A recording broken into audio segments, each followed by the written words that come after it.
আসিফ ভাইয়ের আগমন নাগরপুরের পক্ষ থেকে নারায়ে তাকবীর। আপনারা সবাই এখন বসে যান, সবাই বসে যান, সকলেই বসে যান।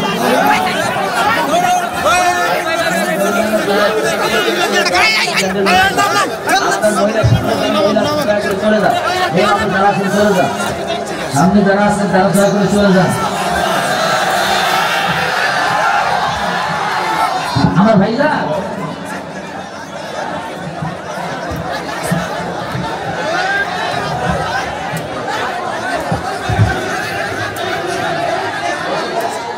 আমাদের বউ আছে, বউ আছে কার কার একটু আগে হাত তোলেন। বউ আছে, বউ আছে।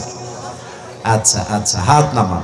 আরে খুব শান্তিতে আপনারা শীতকালে আছেন, বুঝেছি। এবার যারা শীতকালে অনেক কষ্টে আছো, বউ নাই, সিঙ্গেল কারা, তারা হাত তোলো।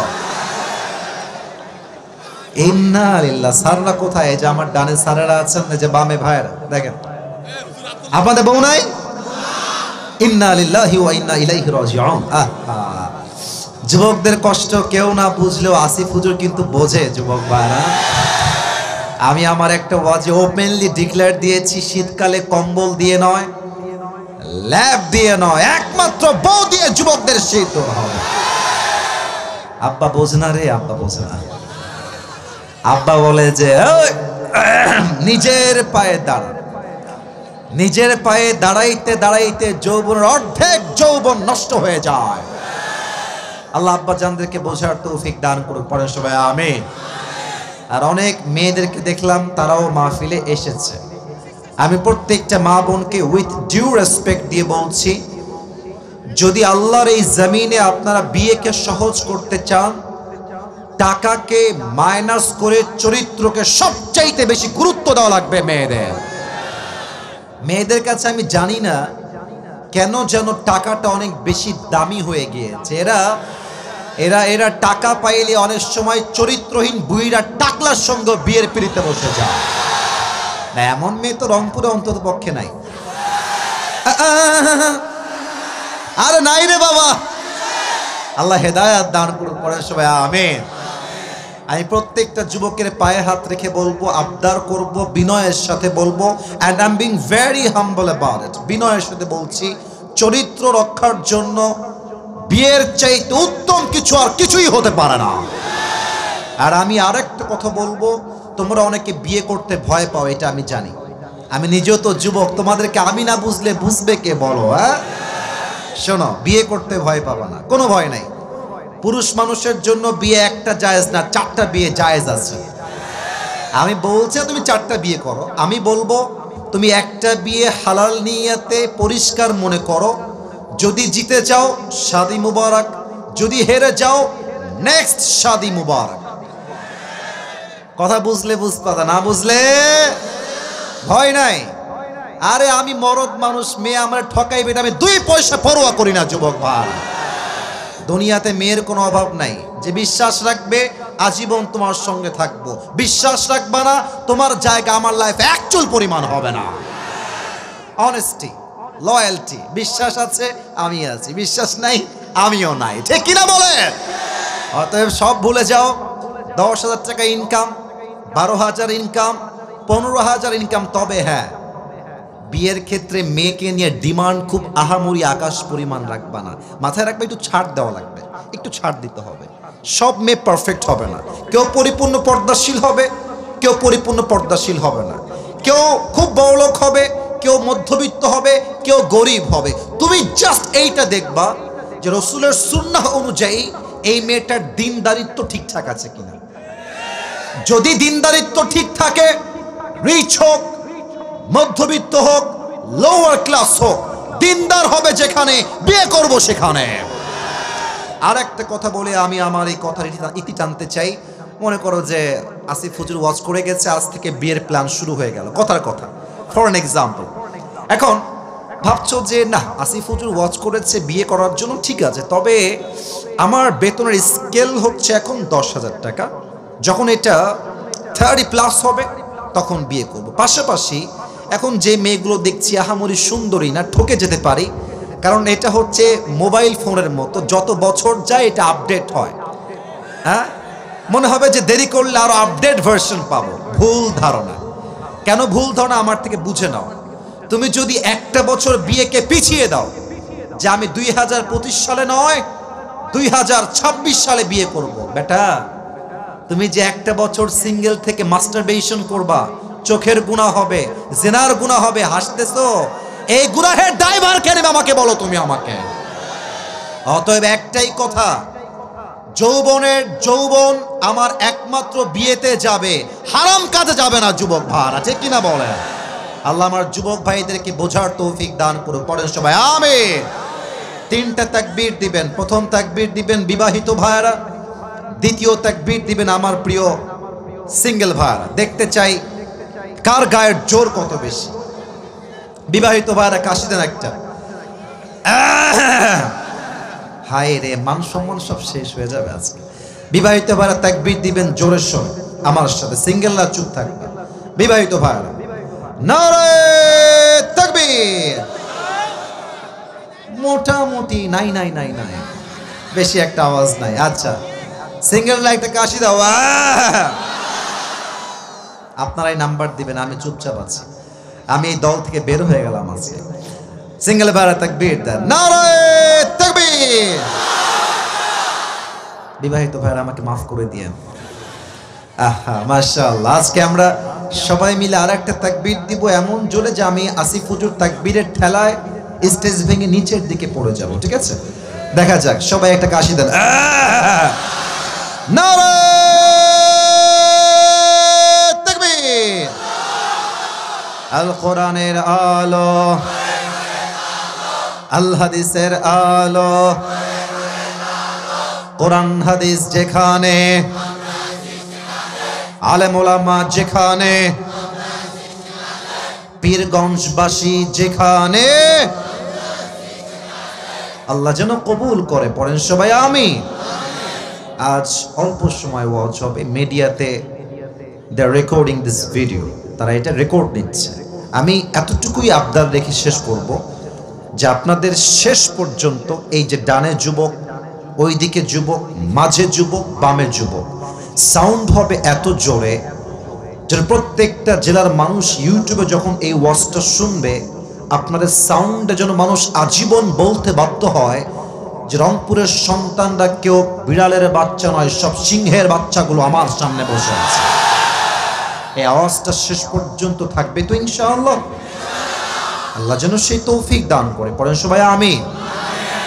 আজকে পুরো তাফসীর হবে একটা শব্দকে ঘিরে। বলেন সবাই, পীরগঞ্জের লাল দিঘির ভাইরা, কয়টা শব্দকে ঘিরে? আমি শব্দটা বলছি, you have to repeat after me. আমি বলে ফেললে আপনারাও বলবেন, নিজ দায়িত্বে আমাকে মোটিভেট করতে, আমার কথাকে আরো সুন্দর করতে। আজকে আলোচনার সেন্ট্রাল থিম বা সাবজেক্ট ম্যাটার হলো সবর বা ধৈর্য। বলেন সবাই, সবর বা। মাশাআল্লাহ, আওয়াজ পেয়েছি, মন ভরে গেছে। আরেকবার জিজ্ঞেস করি নিজের মনকে আরো শান্ত করার জন্য, সবর বা ধৈর্য। এই সবরকে নিয়ে আমি কিছু কথা আজকে in a very shortcut way highlight করার ট্রাই করবো, কারণ আমি বিশ্বাস করি আমার ডান থেকে নিয়ে এই পর্যন্ত স্টেজে যারা আমরা আছি, আমরা বেশিরভাগ যারা এসেছি, আমরা সবাই মধ্যবিত্ত পরিবারের সন্তান। আমি আমার একটা ওয়াজে বলেছিলাম, হয়তো কেউ কেউ আমাকে চেনেন আগের থেকে, আমি জানি। আমার ওয়াজে বলেছিলাম যে মধ্যবিত্ত পরিবারের সন্তান মানেই এক একটা ব্র্যান্ড। কেন ব্র্যান্ড? সাইকেল দিবেন চলবে, বাইক দিবেন চলবে, কার দিবেন চলবে, কিছুই দিবেন না, বলবেন যে হেঁটে হেঁটে এসো, আমি মধ্যবিত্ত পরিবারের ছেলে, তাও আমার চলবে। আমাকে আপনি ডাল দিবেন, ভাত দিবেন চলবে, ভর্তা দিবেন, ভাত দিবেন চলবে, সবজি দিবেন, ভাত দিবেন চলবে, কিছুই দিবেন না, এক প্লেট ভাত দিবেন, এক গ্লাস পানি দিবেন, একটা মরিচ দিবেন, পান্তা ভাত হলেও আমার চলবে। খাট দিবেন, ঘুমাবো। খাট দিবেন না, তাও ঘুমাবো। বালিশ দিবেন, ঘুমাবো। বালিশ দিবেন না, তাও ঘুমাবো। কম্বল দিবেন, ঘুমাবো। কম্বল দিবেন না, তাও আমি আরামের ঘুম ঘুমাবো। ইভেন প্রমাণ দিচ্ছি, রিক্সা চালক তার রিক্সার মধ্যে এক মাথা দেয় সিটে, নিতম্ব দেয় সিটের উপরে, একদম উল্টায় ওখানেই ঘুমায় যায়। আর বড়লোক ঘরের সন্তান ঘুমের ট্যাবলেট খেয়েও ঘুম আসে না। আমরা মধ্যবিত্ত পরিবারের ছেলে, আমরা আরামও করতে পারি, কঠোর পরিশ্রম আমরা করতে পারি, ঠিক কিনা বলেন? সবর এমন একটা আমল, এমন একটা জিনিস যেটা আমাদেরকে নতুন করে বাঁচতে সহযোগিতা করে। সবর এমন একটা জিনিস যেটা আমাদেরকে বিপদে আপদে শেখাতে চায়, যত কষ্ট আসুক, যত আপদ আসুক, যত বিপদ আসুক, ধৈর্য হবে। এক সপ্তাহের উপরে আওয়াজ দিয়ে বলেন সবাই, তিনি কে? ডানে একটু তোমরা আওয়াজ করছো, হ্যাঁ, একটু চেপে যাও। আমার কথা শোনো, আমি তোমাদের ভাই, একটু চেপে যাও। ডানে চেপে গেলে সুবিধা হবে। আর সেলফির জন্য ক্যামেরা বের করো না। আজকে আমাকে মোবাইল বের করে দেখার দিন নয়, আজকে আমাকে ফেস টু ফেস সরাসরি দেখার দিন। কথা ভুল বললাম, ঠিক বললাম? মেহেরবানি করে সবার পায়ে আমার হাত, আমাকে কনস্ট্রাকটিভলি তাফসীরটা রিপ্রেজেন্ট করার জন্য সহযোগিতার হাত বাড়াবেন। সবর মিন্স পেশেন্স। সবর মানে হলো ধৈর্য। It includes aspects of being self-disciplined, remaining spiritually steadfast, and showing fortitude when especially faced with adversity or setbacks. সবর মানে হলো আধ্যাত্মিকভাবে নিজেকে অবিচল রাখা। সবর মানে যত কষ্টই আসুক, যত বিপদ আসুক, নিজের সম্পর্ক, মানসিক চিন্তা, নিজের অ্যাক্টিভিটি রবের সঙ্গে জুড়ে দেওয়ার নামই হচ্ছে ধৈর্যের পরিচয়, ঠিক কিনা বলেন? মানে কি? ধৈর্য এমন একটা হাতিয়ার, বিপদের কাছে ধৈর্য এমন একটা হাতিয়ার, ধৈর্য যার কাছে আছে বিপদ তার কাছে বিপদই মনে হবে না, ঠিক কিনা বলেন? আচ্ছা, আপনারা একটা সূরা কোরআনে আছে, একটা সূরা, যেই সূরাটা কোরআনের সবচেয়ে বেশি মোটিভেশনাল সূরা। যে যুবকরা সুইসাইড করতে মনে চায়, আমার যে কলিজার টুকরা মা বোনদের সুইসাইড করতে মনে চায় যে আর বাঁচবো না, কষ্টে জীবনটা বেকার হয়ে যাচ্ছে, সময় পেলে একবার সূরা দোহার তাফসীরটা পড়বেন। আমার থেকেও শুনতে পারেন, আজহারী সাহেবের থেকেও শুনতে পারেন, অথবা নিজেও পড়তে পারেন। বিশ্বাস রাখেন, সূরা দোহার তাফসীর কেউ যদি ভালো করে স্টাডি করে, সুইসাইড করা তো বহু দূরের কথা, তার জীবনটা আরো সুন্দর করে বাঁচতে মনে চাইবে, ঠিক কিনা বলে? সবরটাও হচ্ছে এক্স্যাক্টলি লাইক দ্যাট। সবর শিখে গেলে আপনাকে কেউ ধরে রাখার কোনো শক্তি পাবে না। মনে রাখবেন, জীবনে যখন বড় কিছু হবেন তো কিছু কুকুর থাকবে পেছনে ঘেউ ঘেউ করার জন্য। আপনি তাকায় দেখেন, মিজানুর রহমান আজহারী হুজুর, তাকে নিয়ে কত মারামারি, কত ট্রল, কত গালিগালাজ অনেকেই করছেন, কারো নাম বলতে চাচ্ছি না, তবে খাওয়া নাই, কোনো খাওয়া নাই। অত ইজ্জু মাংতাশা অত দিল্লু মাংতাশা, अल्लाह जिसे इज्जत देना चाहता है कोई उसे जिल्लत नहीं कर सकता, और जिसे अल्लाह जिल्लती देना चाहता है उसे कोई बाइज्जत नहीं कर सकता, ठीक किना बोले?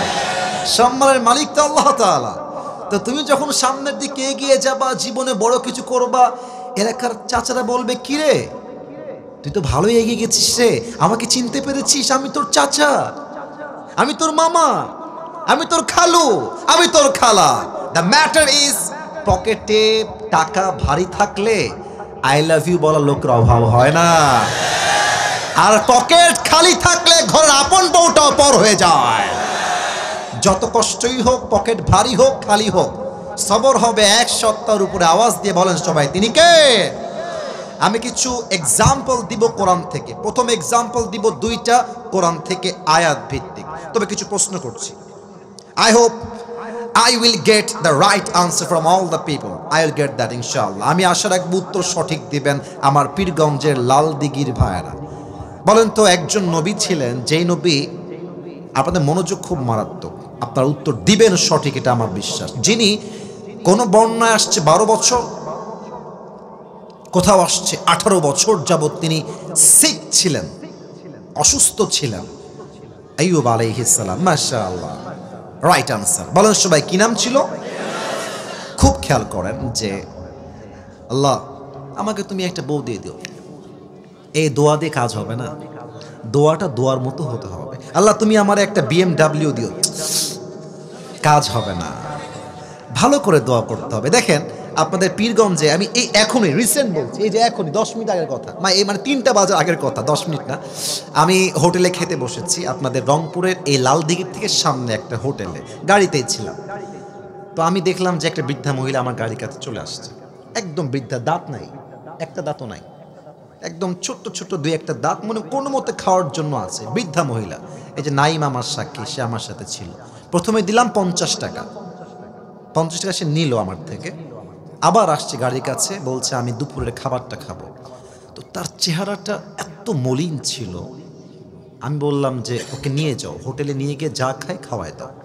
কেন বললাম এটা? আমি আসিফের দিল দরিয়া অনেক বড়, it's exactly not like that. বরং ব্যাপারটা হচ্ছে মানুষ চাওয়ার মতো চাইতে জানলে দেনেওয়ালা কোনো তার হাত ফিরায় দেয় না। চাওয়ার মতো চাইতে হবে। দেখেন আমি বললাম, কমিটির ভাইরা 1 গ্লাস পানি দিয়েন তো।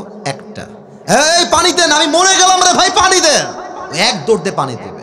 আল্লাহ বলছে, বান্দা চাওয়ার সময় যদি চাওয়ার মতো চাইতে পারিস, আমি আল্লাহ খালি হাত ফিরাই দিব না। সুবহানাল্লাহ পড়ে সবাই। 18 বছর যাবত অসুস্থ, কোনো কমপ্লেইন নাই, অভিযোগ নাই। একদিন আল্লাহকে বলছে, আল্লাহ আন্নী মাসসানিয়াল দুররু ওয়া আনতা আরহামুর রাহিমিন। সুন্দর দোয়া, খালি তো আয়াত শুনেছেন, আয়াত নিয়ে কখনো ভাবেন না যে তরজমা কত সুন্দর। আল্লাহ আমি হলাম ক্ষতিগ্রস্তের শামিল, আর তুমি হলা রহমান, তুমি হলা দয়াময়। কথা সিস্টেম দেখেছেন? আল্লাহ আমি হলাম ক্ষতিগ্রস্তের শামিল, আর তুমি হলা দয়াময়। মানে দয়াময় রবের সঙ্গে তো এটা সহ্য হবে না যে তার বান্দা কষ্টে থাকবে। আল্লাহ তুমি দয়াময়। আল্লাহ বলছে, আইয়ুব তোমার চাওয়ার স্টাইল আমার কাছে পছন্দ হয়েছে। আমি আল্লাহ তোমার দোয়ার ধৈর্যের বিনিময়ে তোমাকে শেফায়ে আজলা কামেলা দান করে দিলাম। সুবহানাল্লাহ। আর একটা এক্সাম্পল দিব কোরআনের আয়াত থেকে। একজন নবী যাকে মাছ গিলে খেয়ে ফেলেছিল, কি নাম? ইউনুস আলাইহিস সালাম। ইউনুস আলাইহিস সালাম মাছের পেটের ভেতরে ঢুকে আটকে গেছেন। সমুদ্রের ভেতরে কেউ নাই, অথই অথই পানি চতুর্পাশে। মাছের পেটের ভেতরে ইউনুস আলাইহিস সালাম কি বলছে খেয়াল করেন, লা ইলাহা ইল্লা আনতা সুবহানাকা ইন্নী কুনতু মিনাজ জালিমিন। আল্লাহ তুমি হলা মহাশ, আমাদের সকলের রব, তুমি হলা পবিত্র। আল্লাহ তুমি যদি আজকে আমার এই বিপদ থেকে উদ্ধার না করো, আমি তো অনেক বড় ক্ষতিগ্রস্তের শামিল হয়ে যাব, আমি তো বিপদগ্রস্ত হয়ে যাব। আল্লাহ বলছে, ইউনুস তোমার ধৈর্য আর দোয়া আমি আল্লাহর পছন্দ হয়ে গিয়েছে, যাও তোমাকে আমি আল্লাহ বিপদ থেকে এই মুহূর্তে উদ্ধার করে দিলাম।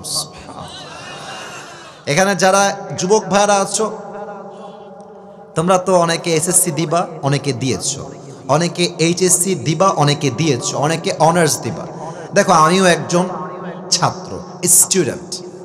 আমার ক্লাসে আমি 1 নাম্বার ছিলাম। এটা মিডিয়ার সামনে বলছি মানে আমি নিজেকে খুব বড় মনে করছি তা না, আমি ফার্স্ট ছাত্র ছিলাম এবং আমার মেধা খুব ভালো ছিল। তবে দীর্ঘ 7-8 বছর পরীক্ষা আমি 1 নাম্বার হওয়ার পরে 9 নাম্বার বছরে আমি আমার এক্সামে সেকেন্ড হয়েছিলাম, সেকেন্ড। তো আমার ওস্তাদরা আমার দিকে আর তাকাই না যে এই সেকেন্ড কেন হলো, এই তো 1 নাম্বার ছিল। এটা মিডিয়ার সামনে বলছি মানে এটা ওখানেও যাবে, মিথ্যা বলার কোনো সুযোগ নাই। আমার আব্বা তো আমার দিক তাকাই না, তুমি হলো 1 নাম্বার, তুমি 2 নাম্বার কেমনে হলা? কারণ তখন আমি বুঝে গেছিলাম শুধুমাত্র পরীক্ষায় 1 নাম্বার হয় সফলতার আসল মাপকাঠি নয়। যুবক ভাই, আজহারী সাহেব যশোরের মাহফিলে বলেছিলেন যে আপনার সন্তান A+ না পেলে ওকে আপনি কষ্ট দিয়েন না, আঘাত দিয়েন না। যারা A+ পেয়েছে খাওয়া নাই, খাওয়া নাই। ওদেরকে আল্লাহ এ প্লাস পাওয়ার জন্য বানিয়েছে, আর আপনার সন্তানকে আল্লাহ সবগুলো এ প্লাস পাওয়া ব্যক্তিদেরকে হ্যান্ডেল করার জন্য পাঠিয়েছে। এখন তোমাদের পরীক্ষায় দেখবা যে এ প্লাস তুমি পাও নাই, পয়েন্ট খুবই কম, মনে হবে যে আল্লাহ এইটা কোনো কাজ হইল, পরীক্ষায় নাম্বার পাইলাম না, ইসরে আমি মনে হয় ফেল হয়ে যাব। মনে রাখবেন, পরীক্ষার নাম্বার কোনো ব্যক্তির ফিউচারকে ডিফাইন করতে পারে না, ঠিক কিনা বলে? যখন পরীক্ষায় আপনি বসবেন, পরীক্ষার হলে খাতাটা যখন হাতে নিবেন, সবাই পড়বেন লা ইলাহা ইল্লা আনতা সুবহানাকা ইন্নী কুনতু মিনাজ জালিমিন। পরীক্ষা একটা বিপদের মতো, বিপদের দোয়া পড়লে বিপদ থেকে আপনাকে বাঁচাই দিবে একজন। আওয়াজ দিয়ে বলেন সবাই, তিনি কে? দুইটা এক্সাম্পল গেল কোরআন থেকে, এবার আমি তিনটা এক্সাম্পল দিব হাদিস থেকে। Time is too short, but আশা রাখবো যে হাদিসগুলো বলবো আপনারা সবাই শুনে দোয়া করবেন, then we will go back to our home. বলেন সবাই ইনশাআল্লাহ। প্রশ্ন করছি, উত্তর দেন আমার রংপুরের পীরগঞ্জের ভাইরা। নবীজির মোট স্ত্রী ছিলেন কয়জন? মাঝখানে অ্যাক্টিভে ডানে বামে কথা কয় না, 11 জন। বলেন সবাই কয়জন? মাশাআল্লাহ। সেকেন্ড প্রশ্ন, উত্তর কেউ দিতে ভয় করবেন না, আমি আপনার ভাই, আমি আপনার সঙ্গে আছি। নবীজির প্রথম স্ত্রীর নাম কি ছিল? মাশাআল্লাহ, উত্তর সঠিক। বলেন সবাই, নাম কি ছিল? রাদিয়াল্লাহু তাআলা আনহা। আচ্ছা, আর একটা লাস্ট প্রশ্ন, নবীজির সব স্ত্রী হয় ডিভোর্সড অথবা বিধবা। আই রিপিট এগেন, আমি আবারও বলছি, নবীর প্রত্যেকটা ওয়াইফ হয় ডিভোর্সড অথবা বিধবা। তবে সমস্ত স্ত্রীর মাঝে নবীর একজন স্ত্রী ছিলেন এমন, যিনি শি ওয়াজ ভার্জিন, তিনি কুমারী ছিলেন। বলেন সবাই, নাম কি ছিল? রাদিয়াল্লাহু তাআলা আনহা। এবার একটা হাদিস বলবো, দিল থেকে শুনবেন। খাদিজা রাদিয়াল্লাহু তাআলা আনহা এমন একজন স্ত্রী ছিলেন যিনি নবীজির প্রথম নাম্বার স্ত্রী ছিলেন। খাদিজা রাদিয়াল্লাহু তাআলা আনহার প্রথম স্বামী মারা গেছেন, সেকেন্ড স্বামী মারা গেছেন, থার্ড টাইম বিয়ে করেছেন, 3 নাম্বার স্বামীও মারা গিয়েছে। প্রত্যেক স্বামীর ঘরে একটা করে সন্তান ছিল। আচ্ছা, আপনারা একটু ভাবেন তো, এই যে অনেকগুলো মেয়ে এখানে আছে, মায়েরা আছে, বিশ্বাস করেন মেয়েদের জীবনে বিয়ের পরে স্বামীর মতো আপনার দ্বিতীয় কেউ নাই। আফসোস লাগে বলতে আমার, বাংলাদেশে আজকে ডিভোর্সের সংখ্যা 1000 গুণ বেশি বেড়ে গিয়েছে। কষ্ট লাগছে বলতে। কেন বেড়ে গেছে জানেন? মেয়েদের ডিমান্ডের জন্য। চাই, আরো চাই, আরো দাও, সারা জীবন দিবেন। দেখবেন জীবনের শেষ মুহূর্তে গিয়ে আপনাকে আপনার বউ বলবে, তুমি আমাকে জীবনে কি দিলা? একমাত্র বেঈমান মেয়ে ছাড়া এই কথা আর কেউ বলতে পারে না রংপুরের ভাড়া আমার। আর একটা কথা বলেই ফেলি ওয়াজের মাঝে, হাদিসের মাঝে, না বললে শান্তি পাবো না। টাকা ছাড়া পুরুষের কোনো পরিচয় নাই। টাকা কামাবেন, বউয়ের কাছে সেরা স্বামী। টাকা কামাবেন, বাপের কাছে সেরা ছেলে। টাকা কামাই করবেন, ছেলের কাছে সেরা বাবা হয়ে যাবেন। আর টাকা কামাই করবেন না, রক্তের মানুষগুলো আপন হয়ে যাবে রংপুরের ভার। দেখেন হাদিস কি বলে। খাদিজা 3টা বিয়ের পরে হতাশ, কষ্টে পড়ে গেছে, একটা স্বামীও বাঁচে না। এবার তিনি নিয়ত করলেন, তাকাররারা খাদিজা আন্নাহা লান তাতাজাওয়াজা মাররাতান Ukhra, I will never ever get married again. আমি আর বিয়ে করব না আনটিল আল্লাহ আমাকে একজন উত্তম চরিত্রবান যুবক না দেয়, ততক্ষণ পর্যন্ত। খাদিজা চুপচাপ সবরের সঙ্গে সামনে বাড়তে শুরু করলেন। হাদিসে আসছে, একদিন খাদিজা রাদিয়াল্লাহু তাআলা আনহা তাহাজ্জুদের সময় এমনি ঘুমিয়ে আছেন বিছানার উপরে।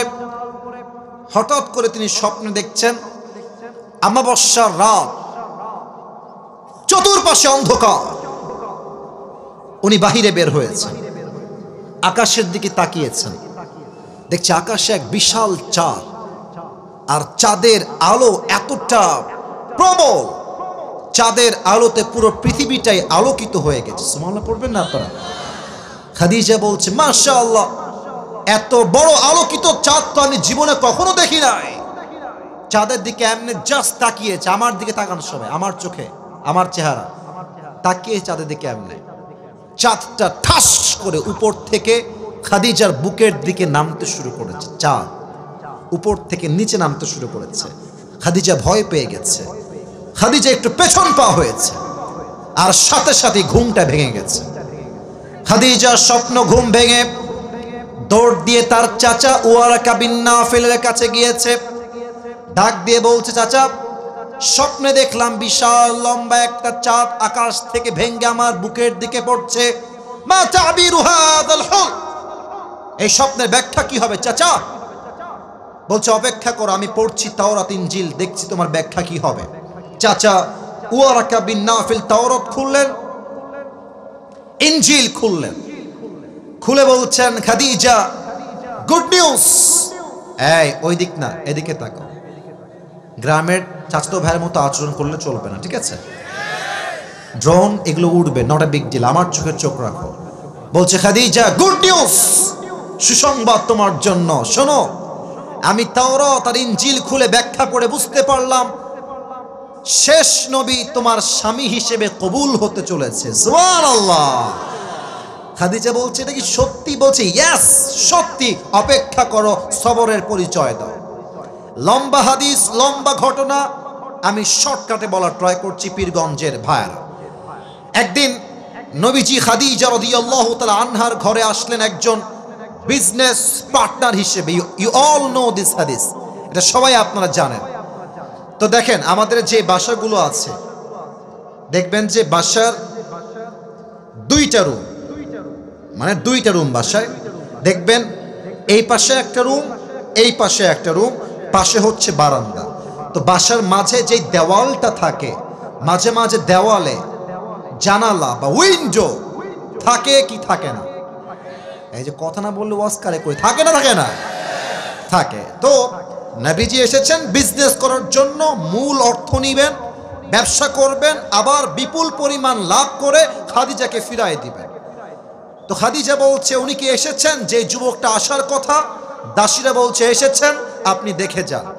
তো খাদিজা এদিকে তাকান, জানালার দিক থেকে দেখছেন যে যুবকটা কে, দেখি তো একবার। তার নাম হলো আল আমিন, তাকে সবাই বিশ্বাসী যুবক বলে ডাকে। যুবকটা আসলে কে? একবার চোখ তুলে জানলা দিয়ে তাকিয়েছে নবীর দিকে। নবীজির নূরানি চেহারা, তার অসাধারণ ব্যক্তিত্ব, সে যে এতটা হ্যান্ডসাম, তার নূরানি চেহারা দেখেই খাদিজা বুঝে গিয়েছে এটাই আমার শেষ নবী, এটাই আমার স্বামী হবে। সুবহানাল্লাহ। কিন্তু আমাদের যুবকদের লজ্জা কম, মেয়েদের লজ্জা একটু বেশি। আমরা চাইলে প্রস্তাব করতে পারি, মেয়েরা চাইলে সহজে বিয়ের প্রস্তাব দিতে পারে না। তো খাদিজা ভাবছে যে কেমনে বিয়ের প্রস্তাবটা তারে দেই, আমার তো লজ্জা লাগছে। তো খাদিজা একজন দাসী ডেকেছে তাকে, আপনি আমার পক্ষ থেকে এই যুবক মোহাম্মদকে বিয়ের প্রস্তাব দিবেন, এটা আমার পক্ষ থেকে। তো বলছে ঠিক আছে দেওয়া যাবে, তবে আজকে নয়, ব্যবসা করে ফিরে আসুক, তারপরে বিয়ের প্রস্তাব দিব। এই কালো গেঞ্জি কই যায় বাচ্চা, তোকে ধরেন তো, ওই যে ওইটা, ওই যে ওইটা। এই বেটা, তোর বউ আছে, কই যাস বেটা, বসো। তাকবীর দেন সবাই, নারায়ে তাকবীর। মাত্র 50 মিনিট হয়েছে, 10 মিনিট সময় দাও আরো।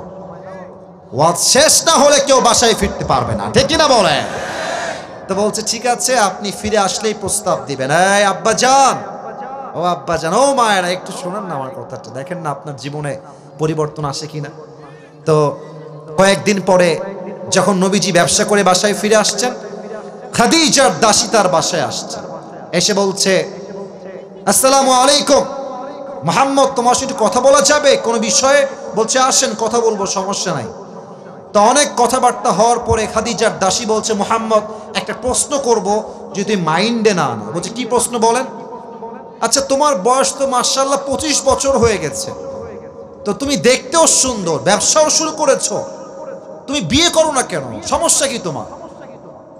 নবীজি বলছে সব ঠিকঠাক আছে আমার বিয়ের জন্য, কিন্তু আমার কাছে এইটা নাই, টাকা নাই, আমাকে কে মেয়ে দিবে? আমার আব্বাজান, বোনেরা, মায়েরা কান খাড়া করেন। তো দাসী বলছে তুমি টাকার জন্য বিয়ে করতে পারছো না, এটাই তোমার সমস্যা? It's not a big deal, কোনো সমস্যাই না। আমার কাছে এমন একজন মেয়ের সন্ধান আছে, যেই মেয়েকে বিয়ে করলে তোমার দেনমোহর দেওয়া লাগবে না, যেই মেয়েকে বিয়ে করলে তোমার পোশাক দেওয়া লাগবে না, যেই মেয়েকে বিয়ে করলে তোমার হাত খরচ দেওয়া লাগবে না, বাড়ি গাড়ি কিছুই দেওয়া লাগবে না, বরং তোমার যা লাগবে সেই মেয়ে নিজেই তোমাকে সব দিয়ে দিবে। আরে এরকম মেয়ে কি তোমার কেউ আছে নাকি? মাসমুহা, সেই মেয়ের নাম কি আমাকে বলেন, আমি বিয়ে করব, আপত্তি নাই। বলছে ইসমুহা খাদিজা, তার নাম হলো খাদিজা, তুমি বিয়ে করবা? নবীজি লজ্জা পেয়ে গেছে। কারণ কি জানেন? নবীজি খাদিজাকে আগের থেকেই পছন্দ করেন। তবে বাস্তবতা হচ্ছে বড়লোক ঘরের ছেলে গরিব ঘরের মেয়েকে বিয়ে করে, বড়লোক ঘরের মেয়ে কখনো গরিব ছেলেকে বিয়ে করতে চায় না। নবীজি প্রস্তাব দিতে পারেন নাই। তো যাই হোক, প্রস্তাব চলে আসছে। নবীজির অ্যাটিটিউড দেখেন, অ্যাটিটিউড কাকে বলে, ব্যক্তিত্ব কাকে বলে। এত পছন্দের মেয়ের পক্ষ থেকে বিয়ের প্রস্তাব আসছে, নবীজি বলবেন হ্যাঁ হ্যাঁ হ্যাঁ আমি এখনই বিয়ে করব, আমাকে এখনই যান না। বলছে ঠিক আছে আপনি যান, আগামীকাল দেখা হবে, কথা হবে, আমি সিদ্ধান্ত নিয়ে আপনাকে জানাবো। এটা ব্যক্তিত্ব। আর তোমরা তো মেসেঞ্জারে একটা হাই পাইলে আসসালামু আলাইকুম আপু, এটা কথা বলা যাবে, নাম্বারটা পাওয়া যাবে, এটা অডিও কল দিয়ে, এটা ভিডিও কল দিয়ে আপনাকে কথা ঠিক কিনা বলো যুবক ভাড়া। এটা ব্যক্তিত্ব বোধ না। মেয়েরা সেই ছেলেকে পছন্দ করে না যে পেছনে ঘুরঘুর করে, মেয়েরা সেই ছেলেকে পছন্দ করে যে তার ক্যারিয়ারে ফোকাস করে। নবীজির ব্যক্তিত্ব দেখেন। বলছে আজকে না, কালকে, আজকে সময় নাই, কালকে দেখা হবে। কালকে এসেছে চাচা আবু তালেবকে নিয়ে। আবু তালেব এসে বলছে খাদিজা তুমি কি শিওর যে তুমি এই গরিব ছেলেকে বিয়ে করবা? জাস্টিফাই করছে, শিওর তো? খাদিজা বলছে জি জি আমি শিওর, তাকে বিয়ে করবো। এই খাদিজা শোনো, আমরা কিন্তু গরিব ঘরের ছেলে, আমারও টাকা নাই, আমার ভাতিজার কিন্তু কোনো টাকা পয়সা নাই। তবে হ্যাঁ, টাকা নাই এটা সত্য, বাট আমি তোমাকে ভাতিজার ব্যাপারে গ্যারান্টি দিচ্ছি, আমার ভাতিজা মুহাম্মদের মতো চরিত্রবান যুবক মেয়ে তলাটা আর কাউকে খুঁজে পাবা না। বিয়ে করবা? বলছে জি আমি রাজি আছি, আমার টাকা পয়সা দিয়ে কাজ নাই, চরিত্রটাই আমার কাছে আসল দামি জিনিস। মেয়েরা বোঝে না, চরিত্রবানকে না গাঞ্জাখোরকে মেয়েরা পছন্দ করে। আল্লাহু আকবার। খাদিজা রাজি হয়ে গেলেন, আবু তালেবও রাজি, নবীও রাজি। বিয়ের আব্দ হয়ে গেল, বিয়ে হয়ে গেল। এবার বলেন তো, বিয়ের পরে একটা ওয়ালিমা খাওয়া দাওয়া রংপুরের পীরগঞ্জের ভাইরা আছে না নাই? আরে আর বাত কারো আছে না নাই? কি খাওয়াবে? নবী তো গরিব ঘরের ছেলে, টাকা নাই, সম্পদ নাই। আরে বউ হলে এরকম বউ হওয়া দরকার আসলে। খাদিজা বলছে টাকা নাই তো সমস্যা কি, আমাকে যে আপনারা 20টা উট মোহর হিসেবে দিয়েছিলেন, এই 20টা উট মেহমানদের জন্য এখনই জবাই করে দেন। জবাই হয়ে গেল, ওয়ালিমা হয়ে গেল, খাওয়া দাওয়া সব বিদায়, বাসর রাতের পালা। হ্যাঁ, অনেকের চোখ লাল হয়ে গেছে, মুখও লাল হয়ে গেছে। এটা বুঝতে হবে, এটা লজ্জার বিষয় না, জানার বিষয়। তো বাসর রাতে নবীজি পরে এসেছেন ঘরে, খাদিজা আগেই ঘরে বসে আছেন। আমার কাছে সময় আর বেশি পাওয়া যাবে না, এটা বলে আমাকে শেষ করতে হয়তো বা হবে। খাদিজা বসে আছেন, নবীজি এসেছেন, সালাম দিয়েছেন, ঘরে প্রবেশ করে। খাদিজা চুপচাপ, নবীও চুপচাপ, কারণ নবীজির প্রথম বিয়ে এটা। কি বলবে, কি বলতে, কি বলে ফেলবে, নবীও চুপচাপ করে বসে আছে। কিন্তু খাদিজা একটু চালাক ছিলেন। বলছে আচ্ছা আপনি কি জানেন যে আপনাকে আমি বিয়ে করলাম কেমনে, কেমনে পেলাম আপনাকে? তো নবীজি কিউরিসিটি নিয়ে, মানে আগ্রহ নিয়ে, কেমনে কেমনে বলেন না, আপনি বললেই না আমি জানবো না, আমি বুঝতে পারবো না আপনি আমার কেমনে পাইছেন। তো বলছে আমার প্রথম স্বামীও মারা গেছে, second time I got married again, আবার বিয়ে করেছি, হি পাসড অ্যাওয়ে, সেও মারা গেছে, and third time I got married again, আমি আবারও বিয়ে করেছি, সেও মারা গেছে। 3 জন স্বামীর মৃত্যুর পরে একজন মেয়ের মেন্টাল অবস্থা কি যে হয়, আই কান্ট এক্সপ্লেইন দ্যাট। এটা বলার ভাষা আমি আসিফ হুজুরের কাছে নাই, একটা সেই মেয়েই বুঝবে, আর কেউ বুঝবে না। তো খাদিজা বলছে আমি চাইলে আমার কাছে যে ধন সম্পত্তি ছিল, আমি হারাম প্রেম করতে পারতাম, অবৈধ সম্পর্ক করতে পারতাম, বাট আমি আল্লাহকে বলেছি আল্লাহ তুমি যতক্ষণ পর্যন্ত উত্তম চরিত্রবান যুবকের সন্ধান না দিবা, আমি হারামে না গিয়ে ধৈর্যের পরিচয় দিব। আমি হারামে যাব না, যত কষ্ট হোক, বিয়ের পরে যা হবে হবে, বিয়ের আগে আমার কিছুই হবে না। আমি ধৈর্যের পরিচয় দিয়েছি, আমাকে আল্লাহ তাআলা ধৈর্যের পরিচয়ের বিনিময় হিসেবে শেষ নবীর প্রথম স্ত্রী হিসেবে কবুল করে নিয়েছে। ধৈর্য কাকে বলে দেখছেন? কাকে ধৈর্য বলে? দুইটা হাদিস আরো বলতে চেয়েছিলাম, তবে হাদিসটা না বলে আরেকটা কথা বলে দোয়ার দিকে যাব, কারণ নামাজের সময়টা কাছাকাছি চলে এসেছে। আমি তো ওয়াজ করছি ভাই 4 বছর যাব, মানে এইটা আমার 4 নাম্বার বছর। আলহামদুলিল্লাহ, অহংকার নিয়ে বলবো না, 4 বছরে যা পেয়েছি মানুষ 10 বছর তা অর্জন করতে পারে না, ঠিক কিনা বলেন? এটা আল্লাহর রহমত। তো প্রথম বছর যখন আমার শুরু হলো, তখন আমার একটা ফোন ছিল, মেবি রেডমি একটা ফোনের ব্র্যান্ড আছে না, রেডমি ছিল, একদম চিকন ফোন। তো ফোনের কলটল আসলে আমি রিসিভ করতাম, শুরুর দিকে, একদম শুরুর কথা। তো এক মহিলা আমাকে একদিন কল দিয়েছে, আমি আসরের নামাজের পরে বাসায় ছিলাম, কল দিয়েছে একজন মেয়ে, সালাম দিলাম, উত্তর দিল। কথা বলতে বলতে মহিলা একদম দেখছি কান্না শুরু করে দিয়েছে, একদম চিৎকার করে কান্না। আমি তো ভাই ভয় পেয়ে গেছি, কি আবার, কে এটা, কি করতে কল দিল, কান্না করছে কেন? পরে আমাকে বলছে, আমি আইসিইউ রুম থেকে বলছি বাবা, আমার ডাক্তার বলেছে 7 দিনের বেশি আমি হয়তো আর বাঁচব না। আমার মনে হচ্ছে দুনিয়ার সবাই স্বার্থপর হয়ে গেছে, আমার মনে হচ্ছে আমার সঙ্গে কেউ নয়, আমি কি করব বাবা, তুমি আমাকে সাজেশন দাও। আমি বললাম, আম্মা জান, দুনিয়ার সবচেয়ে খারাপ মুহূর্তে সবাই স্বার্থপর হতে পারে, বাট আপনার রব কখনো স্বার্থপর হতে পারে না। আল্লাহ আপনার সঙ্গে আছেন। আর মাথায় রাখবেন, ডাক্তার যা বলে there is possibility, এখানে সম্ভাবনা আছে, it is not 100% confirm, এটা নিশ্চিত নয়। কারণ হায়াত আর মওতের মালিক ডাক্তার নয়, হায়াত আর মওতের মালিক একমাত্র আমার আল্লাহ তাআলা, ঠিক কিনা বলেন? আম্মা জান, হতাশ হবেন না, ধৈর্য ধারণ করেন, সবর ধারণ করেন। এই কথা বলে কয়েকদিন যাবত কল কেটে দিয়েছি, কয়েকদিন যাবত আর কোনো কথা নাই। প্রায় অনেক দিন পরে একটা কল আসলো, আমি নিজেই রিসিভ করলাম। দেখলাম একজন মহিলা কথা বলছে। বললাম, কে বলছেন, পরিচয় কি? বলছে, আপনি আমাকে চিনতে পারেন নাই। বললাম, না, কে? বলছে, ওই যে আপনাকে একজন মা কল দিয়ে বলেছিল আইসিইউ রুমে আছি, আর বাঁচবো না 7 দিনের বেশি, মনে আছে? হ্যাঁ আম্মা জান, মনে আছে আমার। আপনি সে বলছেন নাকি? বলছে, আব্বা জান, আমি শুধু বেঁচে নাই, আমার যে ক্যান্সার ছিল তাও দূর হয়ে গেছে। রংপুরের পীরগঞ্জের ভাইরা, যত আপদ আসবে, যত বড় কষ্ট হবে, তত বড় ধৈর্যের পরিচয় হবে। যত বড় আপদ আসবে, তত বড় ধৈর্যের পরিচয় হবে। আমি যদি ধৈর্যশীল হয়ে যাই, দুনিয়ার কোনো শক্তি আমার সফলতা আটকে দেওয়ার কোনো সাধ্য রাখে না। রংপুরের ভাইরা, আমি সবার জন্য দোয়া করে দেই, আল্লাহ সবাইকে ধৈর্যশীল বান্দা হিসেবে কবুল করো। পড়েন সবাই আমিন। সবাই 2 হাত তোলেন, সবাই 2 হাত তোলেন। Raise your 2 hands everyone. কেউ যেন বাদ না যায়, নট আ সিঙ্গেল পারসন, কেউ যেন বাদ না যায়। হাত দেখতে পাচ্ছি সবাই, সবাই একটা কাশি দেন, একটা তাকবীর দেন, হাত উপরে রাখবেন, নারায়ে তাকবীর। বলেন সবাই হুজুর। আস্তে বললে হবে না প্রিয় ভাইরা, বলেন হুজুর। আমরা সবাই ওয়াদা করছি,